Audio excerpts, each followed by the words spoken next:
Zoawi Lelte Pham mit sang ta mo Zol khapui le Zoram dung le vang zong Nang sun vang yan Alo mui zo ta Le hin nu tiang Chuan lam mit sang ti re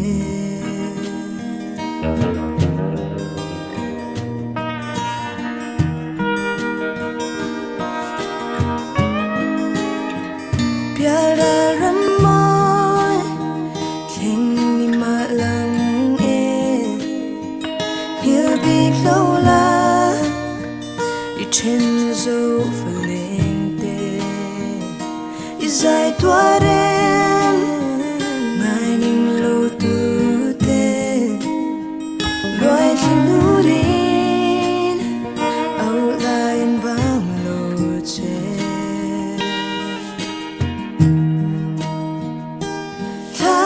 Pham kirdar